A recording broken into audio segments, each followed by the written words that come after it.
இது வந்து ஒரு இளநீர் வெட்டும் ஹைட்ராலிக் மிஷின் இது. ஸோ இதில் பார்த்தீங்கன்னா பவர் பட்டன் இருக்குது. கீழே பவர் ஆன் பண்ணதுக்கப்புறம் பக்கத்துலேயே லிவர் இருக்குது. அந்த லிவர் நம்ம புஷ் பண்ணோம் அப்படின்னா இந்த கத்தி வந்து இறங்கும். எந்த இடத்துல கை எடுக்கிறோமோ அந்த இடத்துல அப்படியே ஸ்டாப் ஆகிடும். ஸோ சேஃப்டி மெஷர்ஸ்க்காக இப்படி கொடுத்துருக்கு. அப்படியே மேலே வருது. நம்ம ரிட்டர்ன் பண்ணால் அப்படியே மேலே வந்துடும். அதுக்கப்புறம் இது வந்து ஹைட்ராலிக் ஓஸ், அதுக்கப்புறம் ஹைட்ராலிக் சிலிண்டர், அதுக்கப்புறம் ஃபுட் கிரேட் ஸ்டெயின்லெஸ் ஸ்டீல் கத்தி, அது கீழே இருக்கிறது food grade stainless steel tray. அது வந்து கட்டருக்கு வைக்கக்கூடிய ஒரு ஹோல்டர். ஸோ இங்கே பார்த்தீங்கன்னா நம்ம காய் வெட்டினதுக்கப்புறமா தண்ணியை வந்து இந்த ஹோல்ஸில் நம்ம ரிசீவ் பண்ணுவோம். அது நம்ம ப்ரொவிஷன்ஸ் எப்படி வேணும்னாலும் நம்ம மாடிஃபை பண்ணிக்கலாம். ஓகே, இப்போ நம்ம வந்து ஒரு இளநீ வெட்ட போகிறோம்.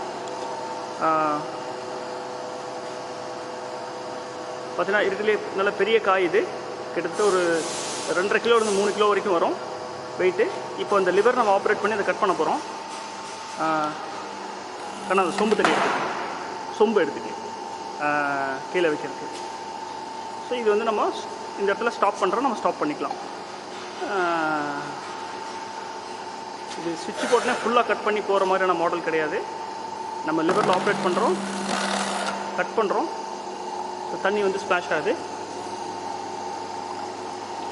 ஸோ இங்கே தண்ணி பிடிக்கிறோம். காய் வந்து இப்படி கட் ஆகிருக்கு.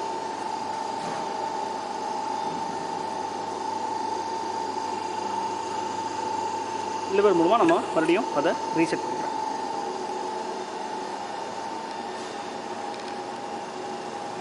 Thank you.